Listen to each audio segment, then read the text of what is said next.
안녕하세요. 저는 남기덕 성도입니다. 한 주간도 잘 지내셨습니까? 정말 주님의 은혜가 아니면 우리는 살아갈 수 없는 존재임을 이제 인식하게 됩니다. 우리가 주님 말씀, 곧 십자가의 복음을 우리가 머리로 지식으로 이제 많이 아는 경우가 많습니다만 먼저는 인격적인 주님과의 관계, 그리고 그분의 말씀 안에서 살아가는 것, 그리고 죄 가운데서도 주님의 십자가의 앞에 머물면서 그분 앞에 몸부림치는 것, 그리고 주님 앞에 늘 머리 숙여 기도하고 내 마음을 주님께 다하여 드리는 것, 이런 인격적인 주님과의 관계가 더 중요하다고 봅니다. 그런 관계 가운데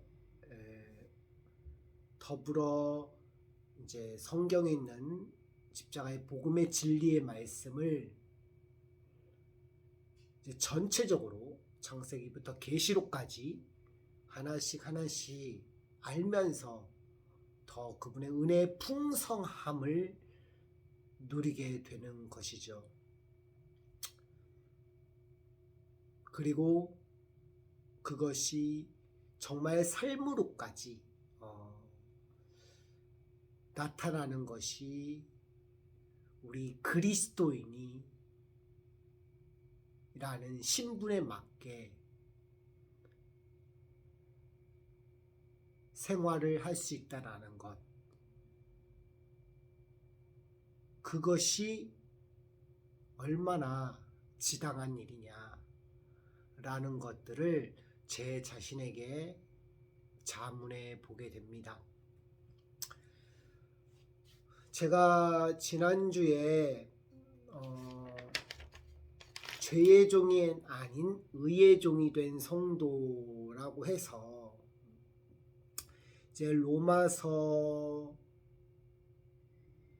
이제 6장 15절에서 19절 또는 20절까지 이제 중심으로 해서 나누기를 소원했는데, 사실 말씀을 보고 연구하는 시간이 이제 직장인의 삶을 살다 보고 있다 보니까 참 쉽지가 않아요. 그리고 또 제 성향상 한번 파고들으면 깊이 있게 들어가는 성격이다 보니 참 전체적인 맥락 안에서도 보지만 그거를 잘 정리해서 설명하는 것이 너무 부족하다라는 생각을 많이 듭니다. 지금 같은 경우는 특근을 이제 안 하고 있어서, 그리고 지난주나 지지난주에는 또 금요일날 단체 연차로 쉬었기 때문에 그나마 조금 마음의 여유를 가지고 나누었는데, 이제는 좀 나누는 방식을 좀 달리 할까 합니다. 지금 죄의 종이 아닌 의의 성도를 나누다 보니까 죄의 종이 되었다는 것을 설명하기 위해서 15절에서 19절을 설명하기 위해서 그 전의 구절을 구체적으로 설명하였고요. 그리고 죄의 종이 되었다는 것이라고 하는 이 부분들 안에서도 사실은 14절부터 이제 18절 또는 19절까지 설명을 했는데 사실 한 부분을 설명하려다 보니까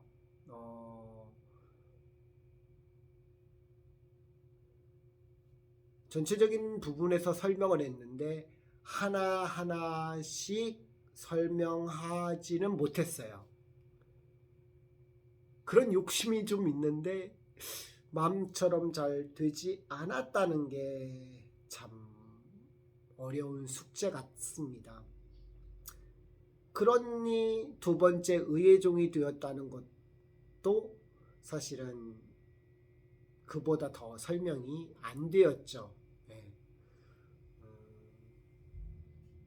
충분히 준비한 상태에서 사실은 전체적인 흐름을 보고 그 가운데서 첫 번째, 두 번째, 세 번째 나누어서 큰 그림 안에서 설명이 되어야 되는데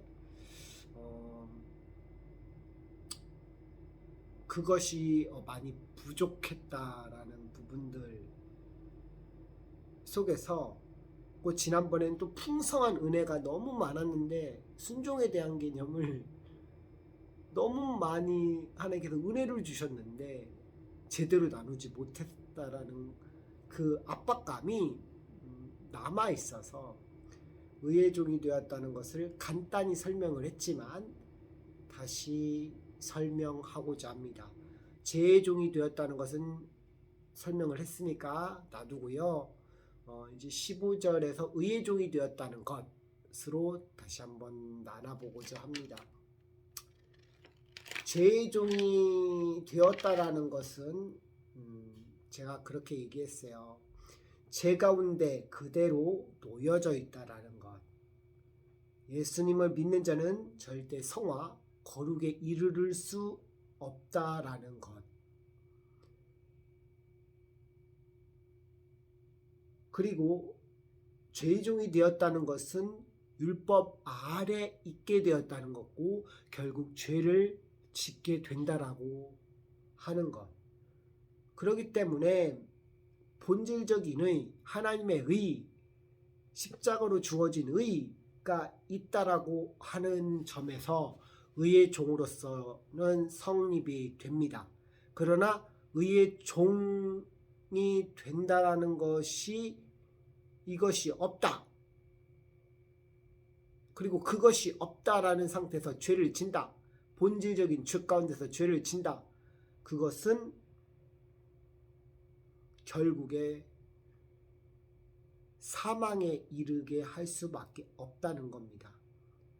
왜? 그 사람에게는 하나님께서 부여해 주신 의가 없기 때문에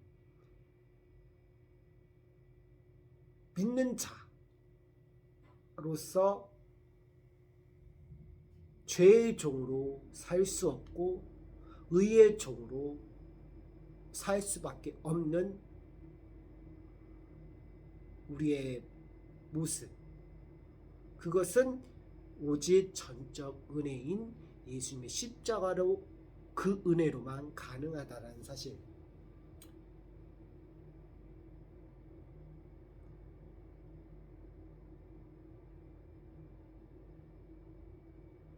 그 사실을 얘기를 했습니다.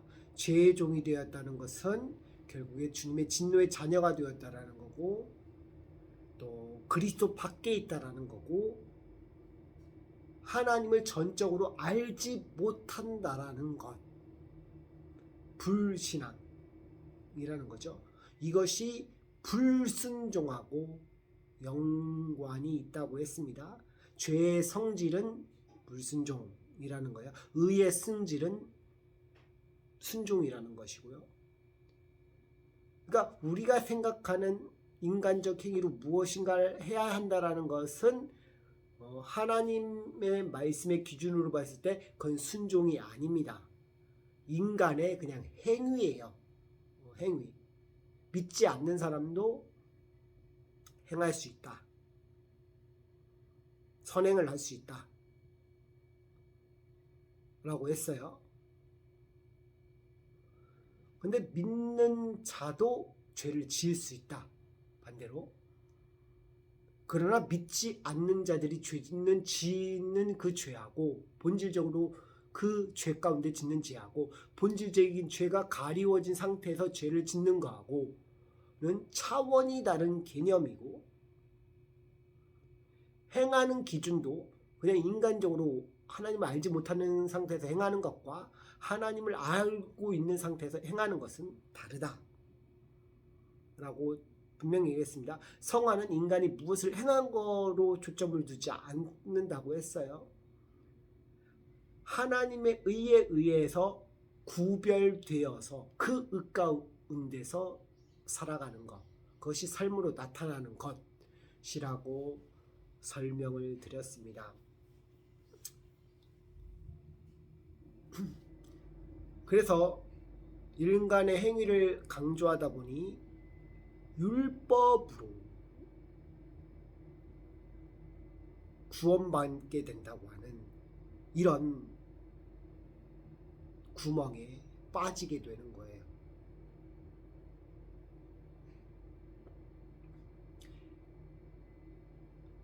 하나님께서 믿음이 있다면 그 너의 행위로 내 믿음을 보이라 하신 야고보서의 말씀을 따라서 보면은 행위 가운데서 우리는 인간의 구원 여부를 결정할 수 없다고 분명히 얘기했습니다. 하나님께서 구원의 여부를 결정해 주시는 것은 그게 하나님의 뜻이죠. 결정, 하나님의 뜻, 우리를 구원하시겠다는 그분의 뜻, 그 뜻은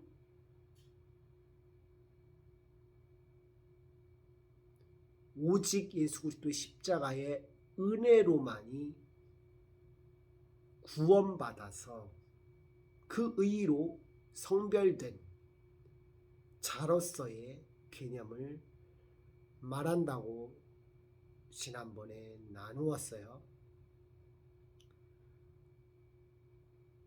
이제 그 성화라고 하는 것이 거룩할 성, 그 성화라고 하는 것이 성도할 때도 성도의 성자가 거룩할 성이거든요. 그리고 도자는 무리도, 거룩한 무리라는 뜻이에요.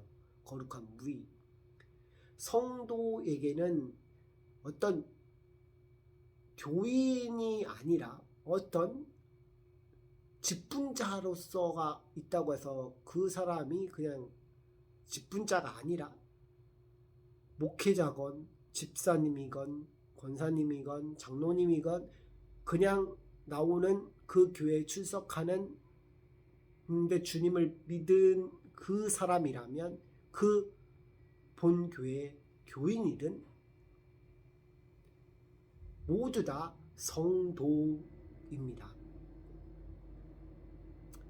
주님의 의를 받은 자, 그게 성도예요. 주님의 거룩하심을 우리 안에 갖게 된 자. 거룩이라고 하는 것과 의는 같은 말입니다. 그리고 거룩과 의라고 하는 것은요, 공유적인 성품이에요. 하나님의 공유적인 성품, 하나님의 거룩하심이 우리에게도 동일하게 작용된다라는 겁니다. 그런 점에서 의의 종이 되었다라는 것은 굉장히 중요한 부분입니다. 15절을 한번 보도록 할까요? 그런즉 어찌하리요? 우리가 법 아래 있지 아니하고 은혜 아래 있으니 죄를 지으리요? 그럴 수 없느니라 라고 했어요. 의의 종이 되었다라는 것은요, 법 아래 있는 게 아니에요. 율법 아래 있는 게 아니에요. 반대로 은혜 아래 있게 되었다라는 사실입니다. 그래서 은혜라고 하는 게 지난번에 얘기했지만 카리스라는 단어를 사용했다고 했어요. 바로 하나님의 호의입니다. 호의. 이것이 카이루라는 단어, 유쾌하다는 데서 왔다고 했어요. 근데 이 유쾌, 그러니까 행복의 근원이 뭐냐? 바로 하나님의 은혜를 누리게 된 것, 하나님의 소유된 백성으로 누려지게 된 것, 그것이 복이라고 했습니다.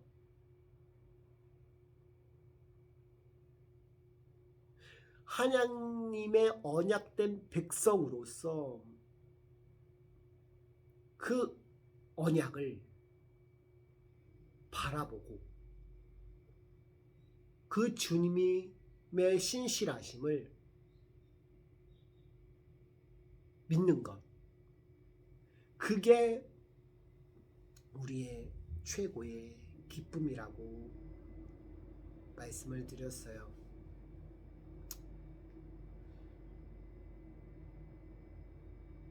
지난번에도 한번 얘기한 적이 있는데요. 카리스라고 하는 이 단어가요, 은혜라고 하는 이 단어가요, 믿는 자들에게 있어서는 하나님이 자격 없는 우리에게 베푸신 거예요. 반대로 우리가 이걸 대조해서 볼 수 있는 게 뭐냐면 긍휼입니다. 긍휼. 긍휼은 뭐야? 우리가 지옥 갈 자격이 있는데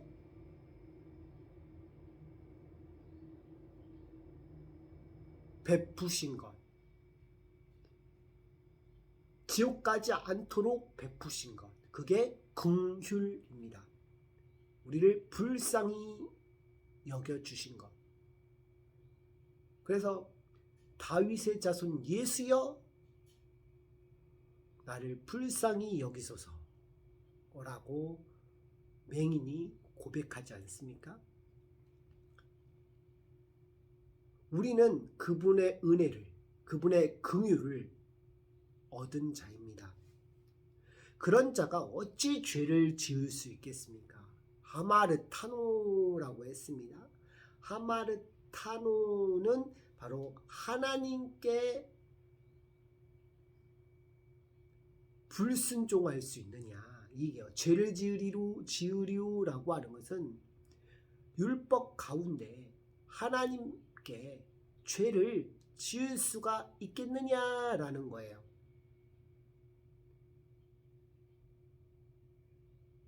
하나님의 말씀에 불순종할 수 있겠느냐라는 겁니다.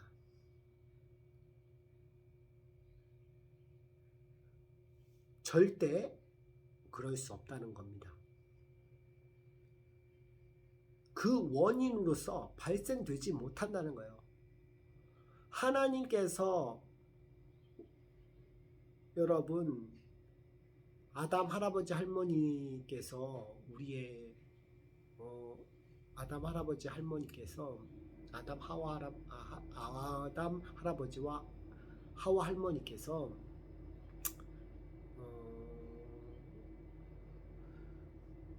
그분들이 무엇으로 죄 졌냐면 불순종으로 죄를 졌어요. 자유의지가 있는 우리는요, 그리고 그때 당시에 아담 할아버지 하와 할머니는요, 자유의지가 있었기 때문에, 하나님의 의가 있었기 때문에 자발적으로 순종할 수 있었습니다. 그러나 우리에게 죄가 들어오는 가운데에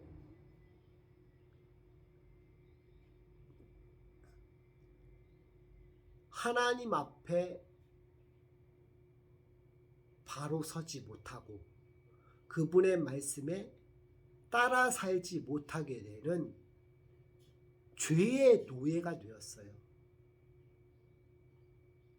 죄의 노예가 됐다라는 것은요, 죄를 따라 살 수밖에 없었다라는 겁니다. 죄를 따라 살 수밖에 없었다라는 것은요,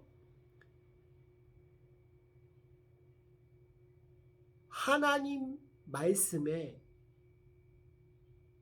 반역할 수밖에 없다는 것이고, 하나님 말씀에 위반할 수밖에 없다라는 거예요. 하나님 말씀에 빗나갈 수밖에 없다라는 겁니다. 왜 그러냐면요. 하나님과의 그 관계를 허물어 버린 게 이 죄라는 거예요. 그래서 죄라고 하는 거는요. 하나님을 알지 못하는 게 죄입니다. 어떤 행위를 하는 게 죄도 있을 수가 있겠지만 가장 근본적인 죄는요. 본질적인 죄는요. 바로 하나님을 알지 못하는 게 죄예요. 하나님을 알지 못하니 그분에 대해서 알 수 있겠어요? 하나님의 말씀을 모르는데 그 말씀대로 따라 살 수 있겠습니까? 전혀 없지요. 그렇기 때문에 죄 가운데 있는 것은요. 하나님 앞에 불순종하고 있다는 겁니다. 하나님과 관계를 맺지 않고 있다면 그 자체가 죄예요. 그 죄가요. 결국에 다른 범죄들까지 유발하게 됩니다. 하물며 하나님을 몰라요. 율법적이에요. 그러면 죄가 더 많이 들겠죠. 자신에게서. 그럼 하나님 앞에 불순종할 수 있을까요? 없을까요? 더 많이 불순종할 수 있어요. 왜? 본인 자신이 예수님 말씀대로 다 따라 산다라고 자부하고 선행도 하고 죄를 안 짓는 것처럼 보여졌고 경건해 보이고 말씀 선포했고 병든 자를 고쳐줬고 또 옆에 가서 옆에 가서 주님의 일을 한다고 하면서 섬기기도 하고 이웃을 사랑도 해보고 다 했어요. 할 거 다 합니다. 성도들도 자비의 마음으로 대하고 또 성도는 목회자를 자비의 마음으로 대하고 근데 하나님과의 관계가 없어요. 그러면 그것이 가장 큰 죄입니다. 근데 사람들은 그걸 보지 못하고 그냥 이 사람이 죄진 거 그 하나만 보고 저 예수님 믿는 사람인가? 라고 말을 해요. 근데 그 사람이 하나님과 관계 가운데 있으면서도 죄를 범했어요. 알고도 죄를 범했어요. 그것도 죄입니다. 그러나 하나님을 모르고 또 하나님은 관계 맺지 못하고 그 가운데서 죄를 짓는 것은요. 더 큰 죄예요. 사실 율법에 의하면 자그만 것이든 큰 것이든 죄는 다 똑같습니다. 율법에 의하면. 근데 성경은 그렇게 말을 하지 않아요. 그건 인간이 성경을 그렇게 풀어낸 것이고 율법이라고 하는 것은 그런 특성들이 있다라는 것이고 하지만 성경에서 하나님께서 말하고자 하는 진리는 그게 아니에요. 성경에서 가장 큰 죄는요. 하나님을 모르는 게 가장 큰 죄라고 하는 겁니다. 근데 그 안에서 하나님을 아는 가운데 자신의 죄를 가지고 탄식하고 있느냐, 애통하고 있느냐, 그 찔림이 있느냐. 제가 지난번에 얘기했어요. 그 사람이 의가 하나님 안에서 의를 받은 자이기 때문에 생명이 있는 자이기 때문에 그러한 특징이 나타나는 거라고. 페이스북에 어떤 분의 글에서도 그런 얘기를 했어요. 자신의 죄를 발견하는 사람이 구원받은 자의 모습이라고요. 자신에게 발견하지 못하고 다른 사람의 죄만 발견한다면 그것이 과연 성도의 모습이겠습니까? 자신의 죄를 발견했기 때문에 그 영혼이 죄를 지는 것을 봤을 때 안타까워하고 그리고 그 가운데서 함께 기도하면서 죄 짓지 않기를 바라고 함께 기도하면서 권하면서도 그리스도의 사랑 안에서 함께 머무르는 것, 그것이 진정한 성도의 모습이 아닐까요? 제가 어저께 지난주 주일날 설교였죠. 레위기 우리 김사면 목사님 설교에서 저는 그 앞부분을 수천 번 전해주셔도 감사하게 생각을 합니다. 왜냐하면 죄라는 부분을 정의하는 게 굉장히 중요하다고 말씀하셨어요. 근데 우리가 가지고 있는 모든 문제는 무엇에서 비롯이 됐나요? 이렇게 죄를 많이 짓는 저 자신도 마찬가지겠지만 이런 사회학이 빈번한 모든 죄악이 결국엔 어디서 왔나요? 죄를 지어서 그런 문제가 발생했다는 얘기가 아니에요. 모든 죄의 근원으로 많은 문제들이 발생됐다는 거예요. 물질적인 문제, 건강의 문제, 아픔의 문제, 뭐 여러 가지 사회적인 문제, 교회에 대한 문제, 학교 교육에 대한 문제, 뭐 부모 가족 간의 관계의 문제, 또 성도와 목회자의 관계의 문제, 누구와의 문제, 여러 가지 문제, 그런 모든 문제가 죄의 문제라는 거예요. 결국엔 그것도 복음적으로 설명하지 않으면 참 안 된다라는 겁니다. 결국에 보면요, 예수님이 그 때문에 나와 또 여러분과 모든 사람을 위해서 죽으셨다는 겁니다. 죄가 여기에서 얼마나 심각한지를, 이 죄라는 게 얼마나 추악한 것인지를 알 수가 있어요. 그 잡아가지고 각을 뜨고 그걸 물로 씻고 정강이로 물로 씻고 이런 모든 과정들이 저는 듣는데 얼마나 인간의 죄가 심각한가. 그 잡을 때에 그 모습, 예수님이 그거에 대한 형벌을 당하셨다라고 생각할 때 여러분들은 가슴이 찢어지지 않습니까? 저는 가슴이 찢어져요. 여러분들은 어떠신지 모르겠는데 저는 찢어져요. 그렇다고 제 의를 드러내려는 건 아니고요. 제 심정이 그렇다는 겁니다. 그래서 주의 백성은요, 그런 탄식과 애통이 있다는 겁니다.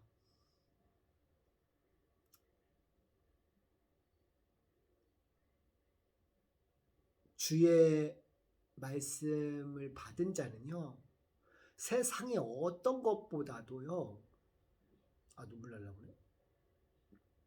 주님의 뜻에 두고 있고요. 주의 말씀에 두고 있고요. 어떤 돈이 아니라, 어떤 내가 좋아하는 사람이 아니라, 어떤 내가 좋아하는 목회자가 아니라, 내가 좋아하는 뭐 친구가 아니라, 내가 좋아하는 뭐 누군가가 아니라, 회사 동료가 아니라, 그분들을 사랑하고 품고 사랑하는 것은 맞지만 그 무엇도 하나님보다 우선될 수가 없습니다. 예수님의 십자가의 복음의 그 깊이는요, 우리가 이론으로 얼마나 설명을 했다고 해서 하나님이 다 설명이 되는 게 아니더라고요. 제 페이스북에도 나누는데요, 제자 훈련이라는 말을 많이 씁니다. 근데 여러분, 눈물 날라 그래. 복음에서 훈련되지 않는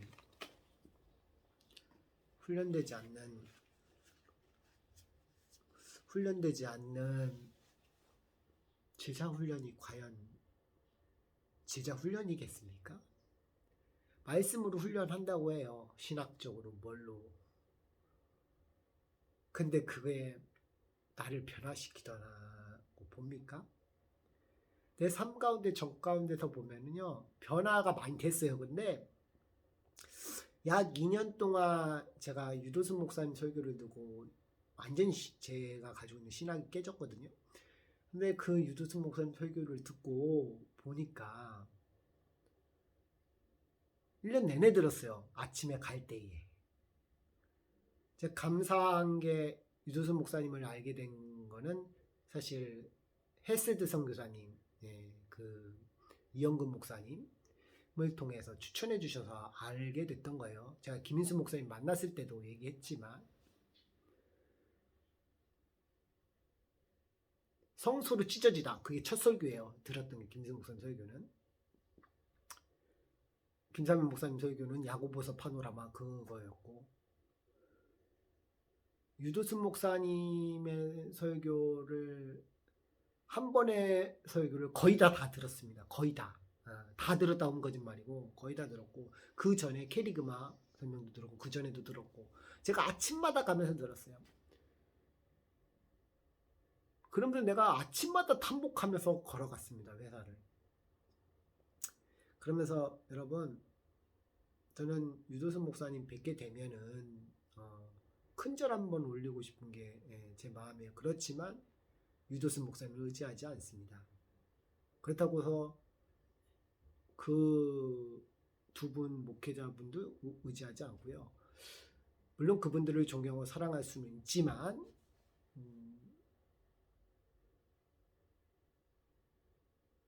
그리고 주의 마음 가운데서 섬길 수 있겠지만, 저는 복음이 있기 때문에 그분의 말씀을 따라가는 겁니다.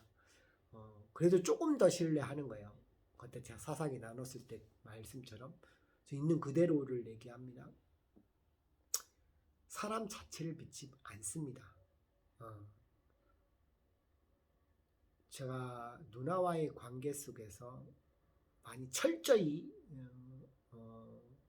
아픔을 겪고 나서, 또 사랑하는 가장 귀한 목사님께 실족하고 나서 사람을 절대 믿지 않습니다. 믿지 않고 하는데, 그런데 요새 제 신앙을 점검하면서요, 목회자에 대한 치유도 많이 됐음을 많이 느끼고, 두 번째로는 저의 어떤 물질적인 부분도, 또 관계적인 부분도, 어떤 부분도 제가 집착이 됐던 야곱을 통해서 발견한 게 있거든요. 그런 것도 다 많이 바뀌어졌습니다. 단 하나 제가 해결되지 못한 부분이 있어요. 완전히 저는 이 몇 가지가 해결되지 않아서 정말 힘들었는데,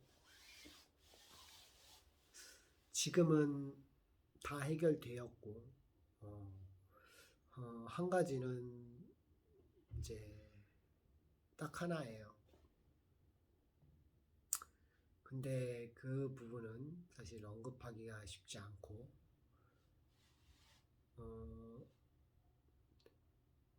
제가 이렇게 상처받고 그 가운데서 이 제 가운데서 여기까지 왔지만, 뭐 수많은 은사주의자는 기적을 외치고 하지만, 저는 지금 현재 이렇게 주님을 믿고 있다라는 거, 그리고 주님을 그렇게 바라보게 되었다라는 것, 저는 이게 신기할 정도로 굉장히 큰 기적입니다. 저에게 있어서. 어떻게 나를 이렇게 붙잡아서 나 같은 사람을 여기까지 오게 하셨는지를 생각하면은요, 눈물이 앞을 가리고 그래요. 여러분, 순종이라는 것이 우리가 하는 이유가 뭡니까? 하나님께서 나를 사랑하시고 자신의 몸을 내어주신 그 은혜가 크기 때문에 복음의 빚진 자로서 우리의 자신을 드리려고 하는 것이 아닙니까? 십자가의 길을 걸어가려고 하는 것이 아닌가요? 그분의 순종 때문에, 예수 그리스도의 순종 때문에 우리가 순종하고자 하는 마음이 아닌가요? 그 마음 때문에 우리는 늘 죄를 피 흘리기까지 싸우면서 나아가죠. 그러나 우리가 싸우는 게 아니죠. 그분께서 싸워 주시는 거죠. 복음으로 변화되어 가고 있는 거죠. 저 영화의 때에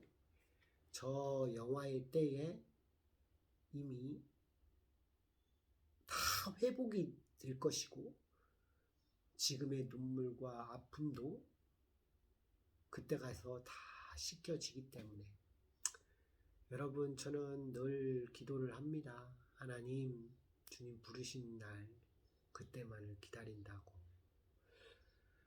여러분, 이제 16절을 보면요, 너희 자신을 종으로 들여 누구에게 순종하든지 그 순종함을 받은 자의 종이 되는 줄을 너희가 알지 못하느냐. 혹은 주의 종으로 사망에 이르고 혹은 순종의 종으로 의에 이르느니라. 제가 이 구절은요, 위에 6장 14절 제가 너희를 주관치 못하라니 이는 너희가 법 아래 있지 아니고 은혜 아래 있음을 고백했어요. 근데 이것이요, 제가 우울증 걸리고 한 금식을 하고 기도하면서 교회에서 씨름하고 보내면서 하나님 살려달라고 그렇게 무릎 꿇고 납작 엎드려서 울었던 그날, 하나님께서 책임져 주겠다고 한 그날, 그리고 어떠한 교회의 목회자분의 로마서 강의를 통해서 들으면서 공부하다가 이 말씀 가운데 은혜를 누렸습니다. 너희 자신을 종으로 드려. 여러분, 너희 자신은이라는 것은 세 아우트란 뜻입니다. 세 아우트라고 하는 단어는 지난번에 얘기했듯이 세 그리고 아우트스예요. 이거는 이제 제기대명사로 되어 있다고 제가 얘기했고요. 아우트스, 여기서 아우트스는 이제 3인칭으로 되어 있다고 얘기했었습니다. 근데 어찌하든지 중요한 것은요, 하나님의 소유된 백성이라는 의미예요. 너희 자신은 이라는 것은. 그리고 종으로 드렸다라는 건, 종은 노예를 말합니다. 둘로스, 노예.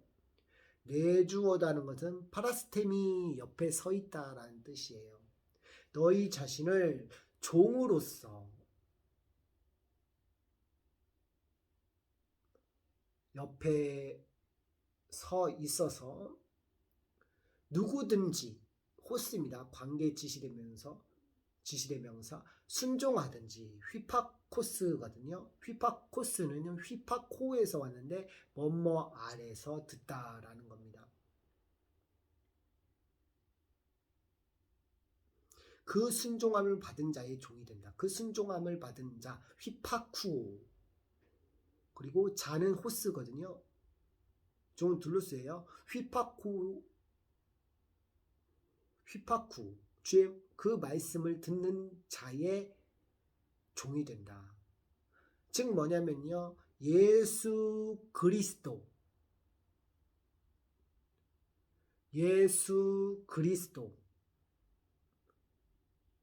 그분과 또 순종의 그 관계성을 드러내 보이기 위해서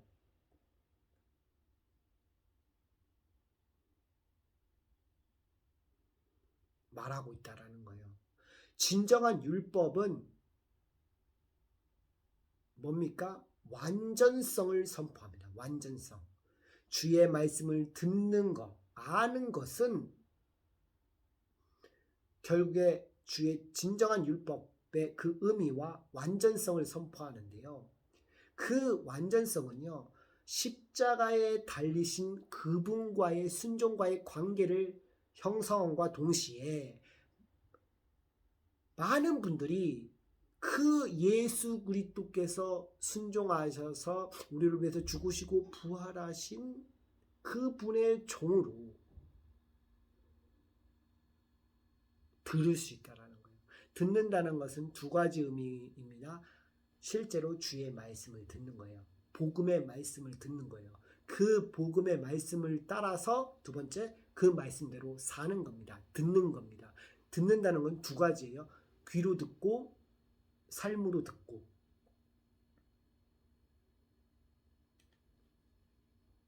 그래서 순종을 받은 자의 종이 되는 줄, 예수 그리스도의 그 순종함을 통해서 그 순종함을 누리게 된 자는 그의 종, 예수 그리스도의 종이 되는 줄 너희가 알지 못하느냐 라는 거예요.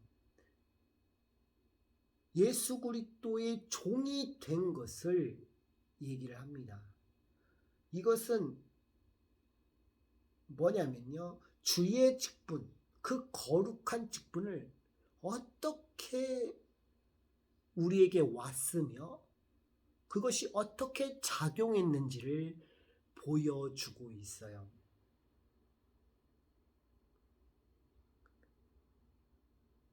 앞에 우리가 되는 줄이라고 순종한 받은 자의 종이 되는 줄 너희가 알지 못하느냐라고 했는데요. 여기서 되는 줄은요,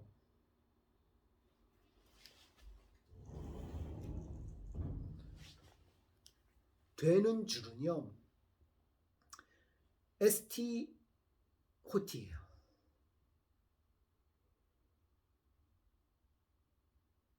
이것은 무엇을 말하느냐면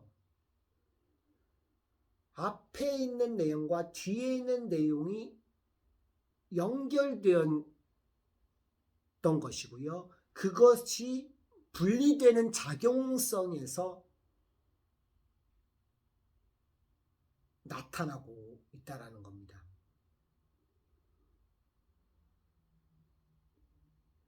무엇을 얘기하느냐면요, 주님의 순종의 의를 입은 자는요, 그 의 가운데 산다라는 거예요. 주의 순종을 그 받은 줄, 종이 되는 줄을 너희가 알지 못하느냐고 했는데, 거기서 받지 못한다라는 것은요, 너희가 알지 못하느냐? 라는 것은요, 보지 못하는 거예요. 에이도온이에요. 디카이오시네에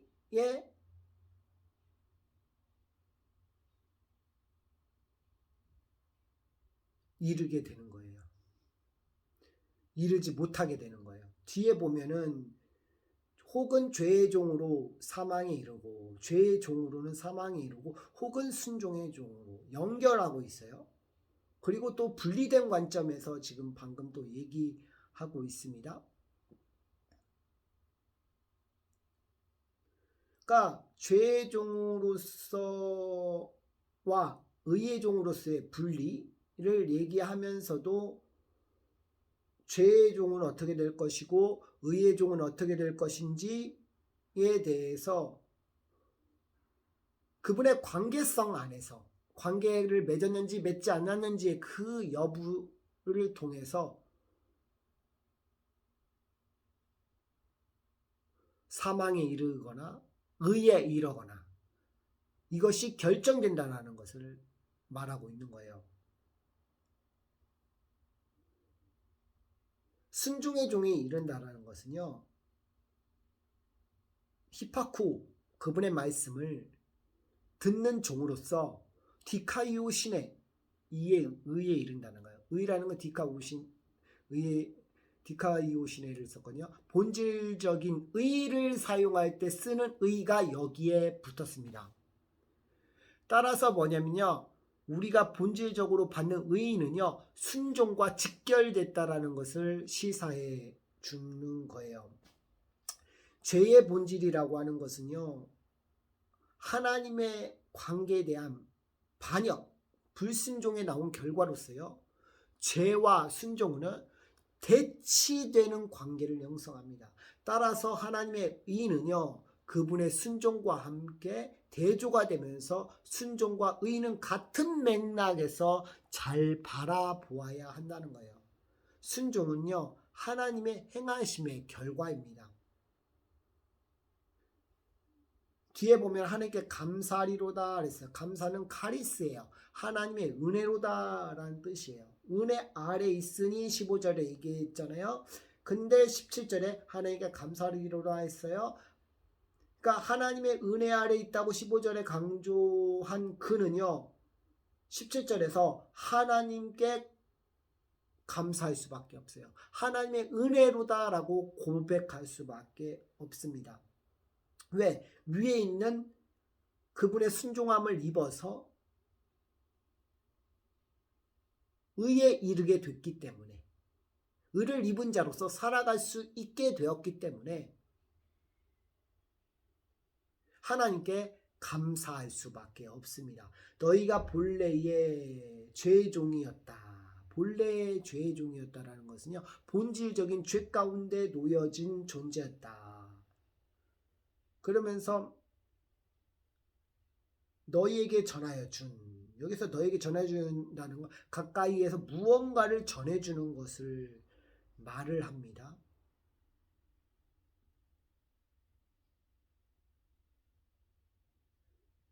분명히 이 가까이에서 무언가를 전해주었는데 그것이 무엇이냐? 교훈의 본을 마음에 순종하게 하여.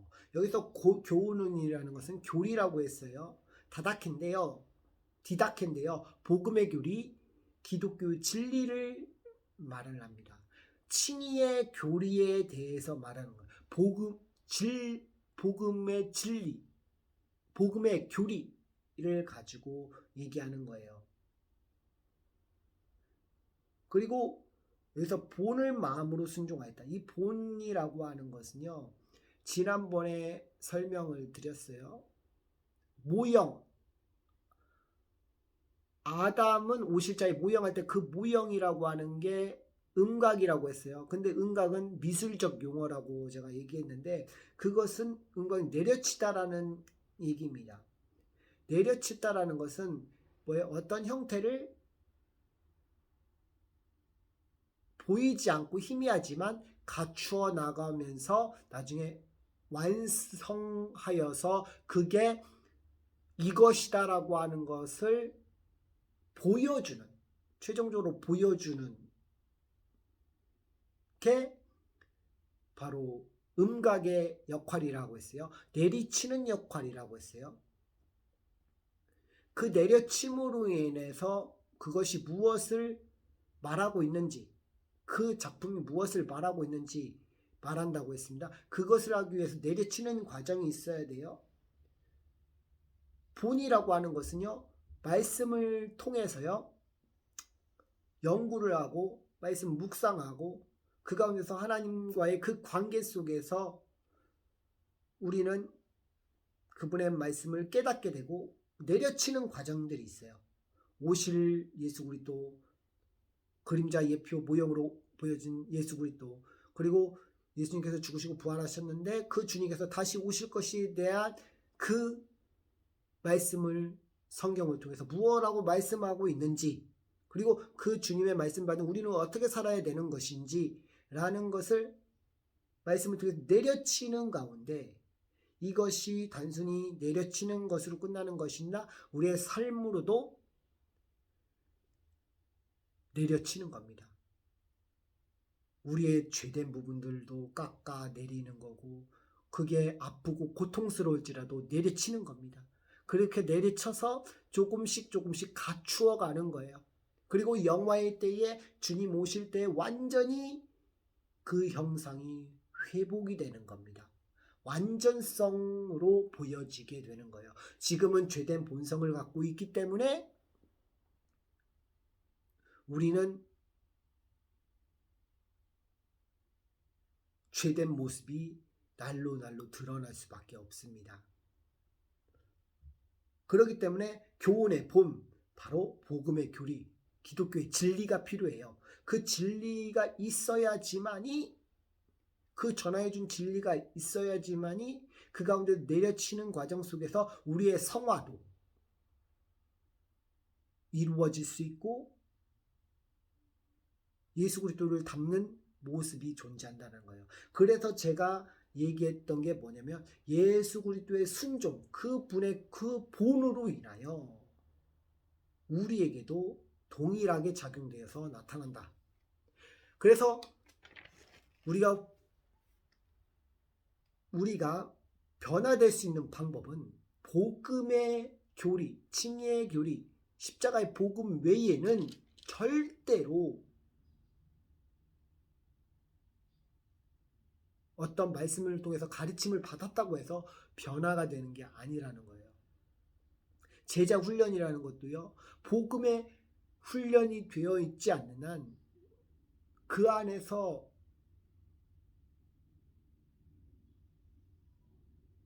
우리가 내 마음 가운데 심겨지지 않는 한 절대 변화될 수 없습니다. 그냥 말씀의 가르침은요, 그냥 그 사람을 무지로 이끌어가는 거에 불과해요. 저는 주님을 알 것 같습니까? 많이 알 것 같아요? 많이 몰라요. 우리는 스스로 하나님 말씀을 너무 많이 안다고 해서 그 말씀을 전하고 그 전하는 건데, 내 부분의 확고성을 주장하고자 하죠.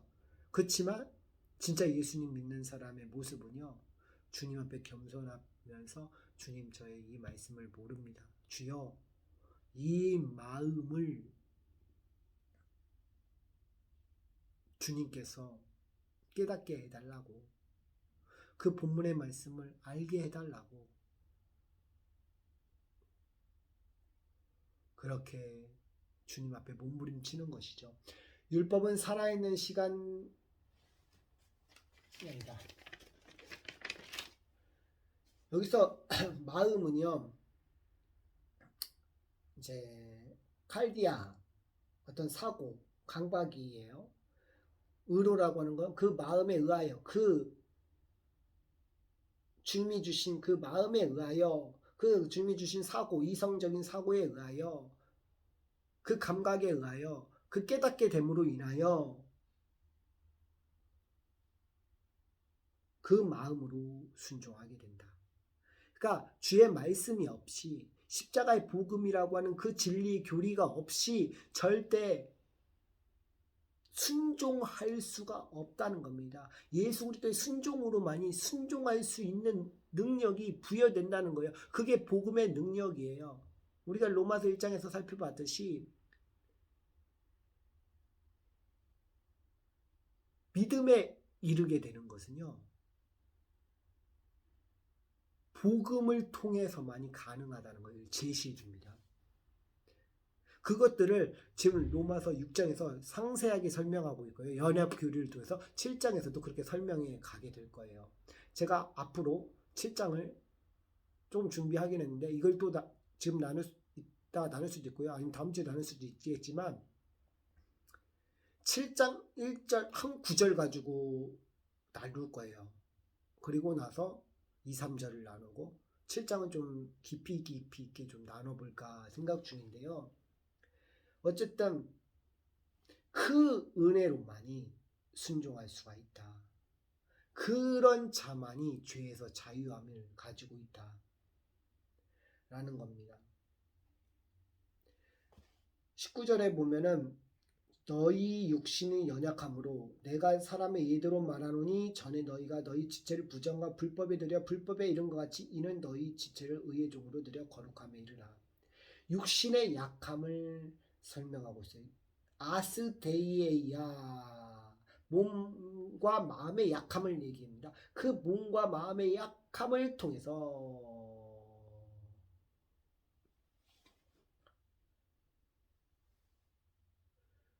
나의 연약한 그 모습을 가지고 있는 바울 자신, 나 자신은 말하고 있다. 그 앞에서 나는 놓여져 있다. 나도 그 연약한 사람으로서 말을 한다. 죄된 본성 가운데 있는 인간의 모습을 그리고 있습니다. 그러면서 구체적으로 부정, 불법,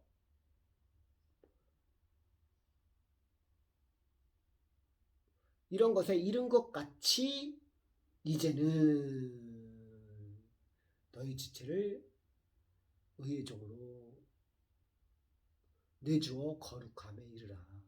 거룩하게 하다는 것은 정화된 상태, 청결된 상태를 말을 합니다. 깨끗하게 되어진 거예요. 의의 종으로서 내주어서 누구에 의해서? 예수 그리스도에 의해서 의의 종이 된 우리는 그분의 의의 종으로서 내주어지는 가운데, 그분 가운데 서 있는 가운데 거룩함에 이르게 됩니다. 이 거룩함에 대한 부분을 또 언급을 할 거예요. 거룩함이 어떻게 이루어질 건지에 대한 부분도 잠깐 언급할 건데, 어쨌든 이러한 것은 무엇을 얘기하냐면 결국 기도와 말씀, 십자가 복음 안에서 기도와 말씀, 그 말씀을 통해서 이루어진다는 것입니다. 제가 부족하지만 나누었습니다. 제가 이렇게 말이 다른 사람은 뛰어난 것이 별로 없어서 이리 갔다 저리 갔다 하면서 또 제 얘기도 나누면서 나누었는데요.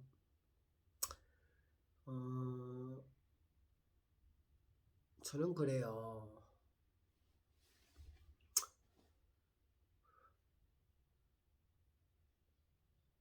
계속 생각이 되는 거는요. 요 한 달도 그렇고 계속 생각하는 거는요. 제가 교회를 17주 정도 남았네요. 우리 교회의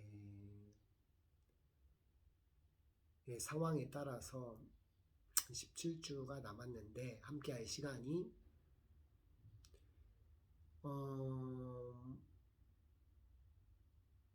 또 앞으로 함께할 교회도 정해져 있고요.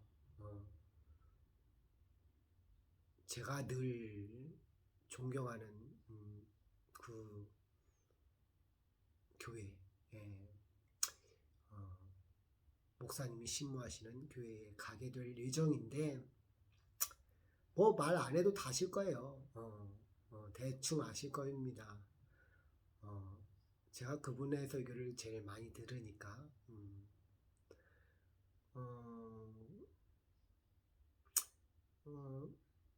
제가 그 생각을 하면서 많은 고민을 했어요.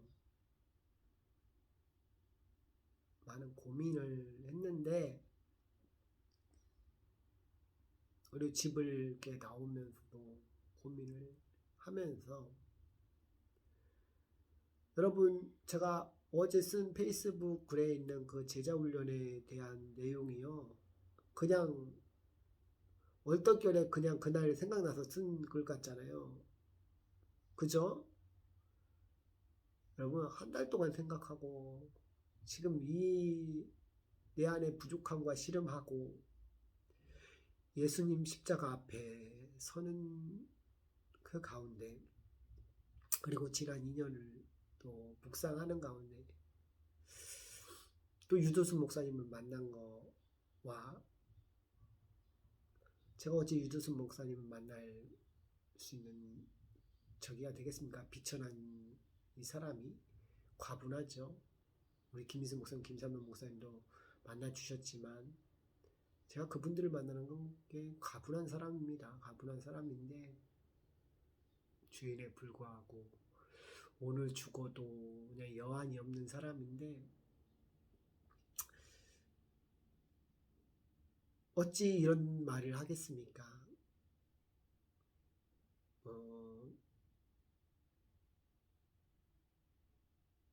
제 안에서 주님의 말씀을 생각하면서 그냥 회사 일을 하면서 계속 이 생각을 했어요. 왜 강조한 게 그거였으니까. 복음 있는 교회, 교회론의 확고한 교회, 교회 지체의식. 근데 구원론하고 교회론 집약적이거든. 또 하나는 이제 말씀으로서 훈련 있는 교회를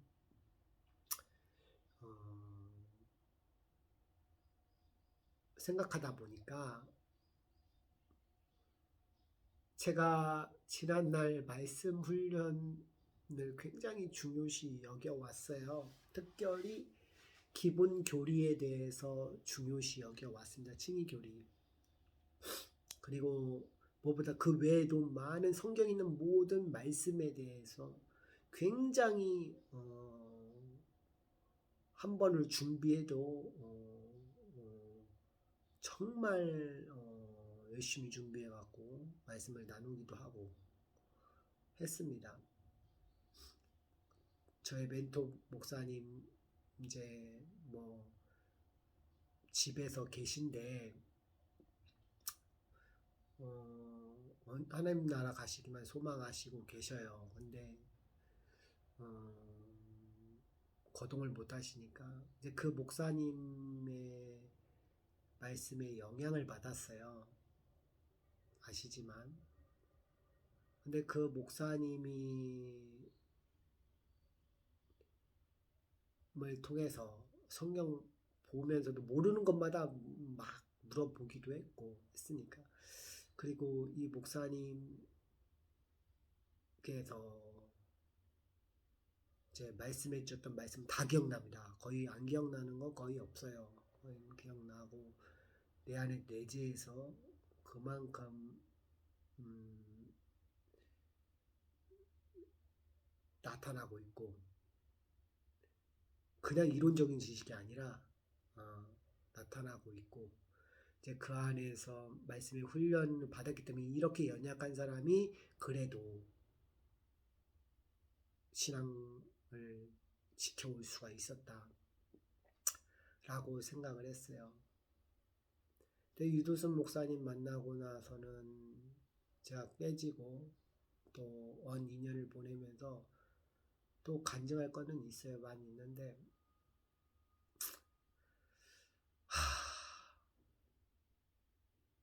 실제적으로 체득을 했습니다. 제가 2, 3년 동안 묵상했던 말씀을 삶으로 경험하는 계기가 약 2년이었어요. 그 간증에 대한 부분을 한번 페이스북에 쓰고 싶다 했는데 쓰지를 못하고 있어요. 하도 얘기할 게 많기도 하고 정리가 또 되지도 않고, 그런 내용들을 생각해 보니까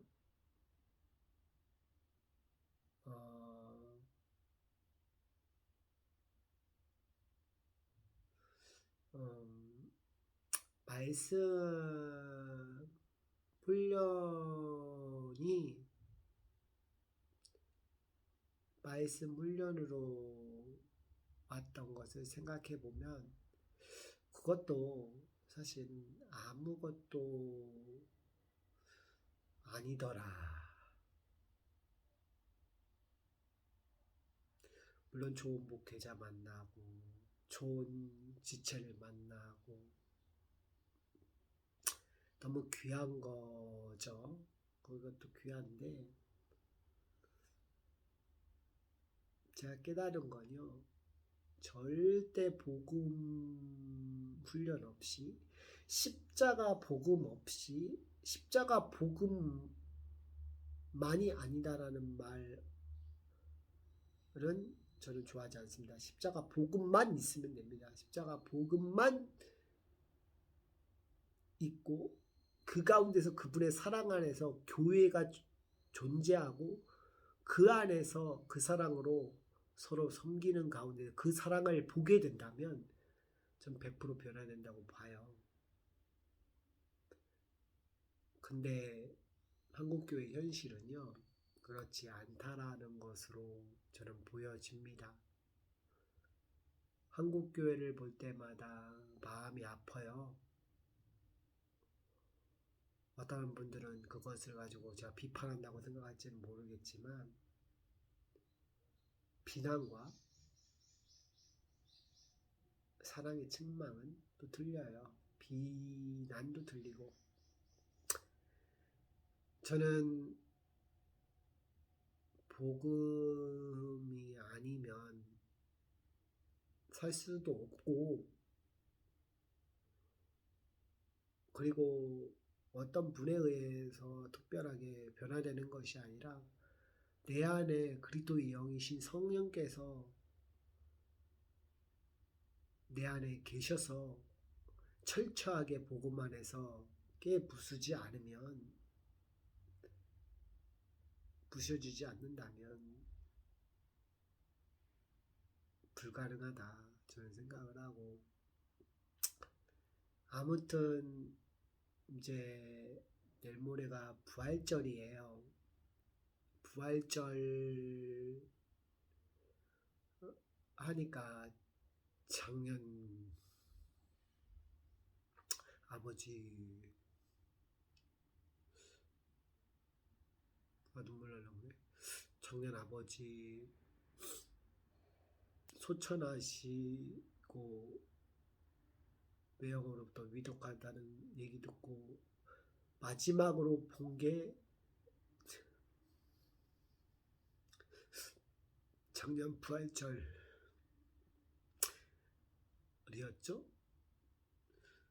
또 아버지 병관에 했던 게 사순절 기간이었어요. 참 희한하게 사순절 기간이었는데 그런 걸 되돌아보면서 참 소중한 분들을 잃어보기도 하고 하면서 예수 그리스도께서 나를 위하여 죽으시고 부활하신 그 은혜가 얼마나 소중한지 이루 말할 수가 없습니다.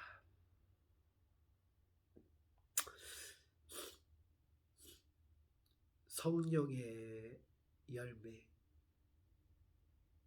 은사주의자들이 뭐 얘도 난동피지만 여러분 은사적 가장 큰 은사가 뭔지 아세요?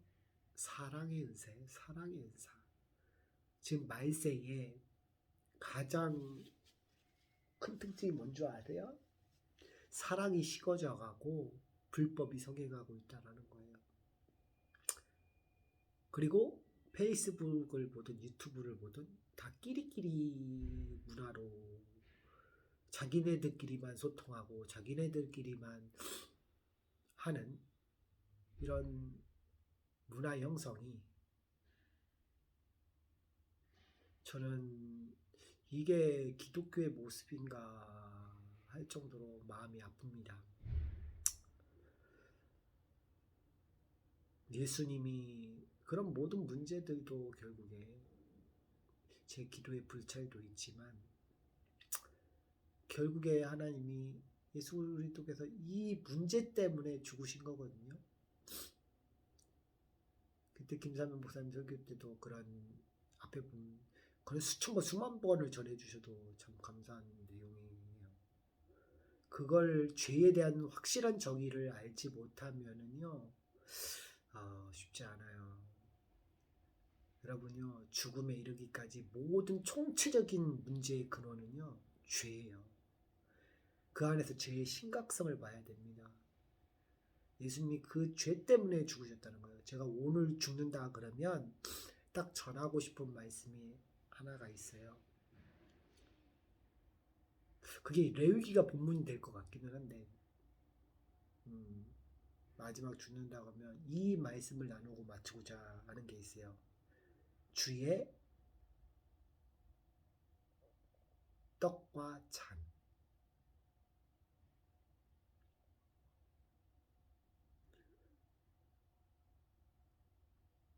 예수님께서 우리를 위해서 그것 때문에 죽으셨다는 거.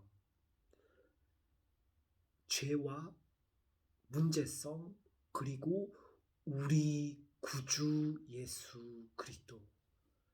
이게 저의 마지막으로 선포하고 싶은, 오늘이라도 죽는다 생각하면 요걸 전하고 싶은 게 저의 마음입니다. 광야에서의 저의 외침이라고 보시면 좋겠습니다. 제가 침례 요한은 아니죠. 어떻게 이 죄 많은 사람이 침례 요한과 같겠습니까? 저는 그저 주님 앞에 부족한 죄인에 불과하고, 여러분 어쨌든 제 2의 삶을 이제 살려고 합니다. 많이 기도해 주시고요. 정말 말씀 묵상으로 끝나는 게 아니라 의의 종이 된 성도로서 살기를, 그리고 제 안에서 아직 해결되지 못한 죄 문제 부분도 완전히 예수 그리스도 안에서 해결될 수 있도록 기도 부탁드립니다. 참 주님께서 우리 모두를 너무 사랑하시는 것 같아요. 인자가 온 것은 섬김을 받으려 함이 아니요 도리어 섬기려고 많은 사람의 대속물로 주려 함이니라. 아멘. 마치겠습니다. 사랑이 많으신 주님, 부족하고 연약한 이 종을 주께서 사랑하시고 복음의 빚진 자로서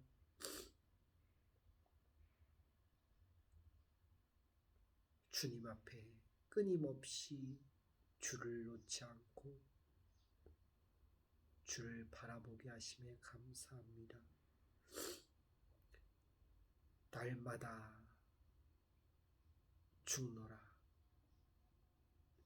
예수님의 십자가 앞에 늘 죽고 또 죽어 여호와의 때에 그분의 영광을 보게 하옵소서. 주여, 이 비천한 자가 무엇을 말하겠으며 무엇을 얘기하겠나이까. 사람이 무엇이간데 주께서 저를 생각하시며 사람이 무엇이간데 주께서 권고하시냐 라고 하신 다윗의 고백처럼 그가 바라본 주 예수 그리스도, 그분의 생각과 깊이와 넓이와 그 사랑을 다 기록할 수 없을 정도로 헤아리지 못하는 우리의 심령을 헤아려 주시사 우리의 마음이 늘 십자가의 복음 앞에서 새롭게 서게 하여 주옵소서. 사랑이 많으신 예수님의 이름으로 기도드립니다. 아멘.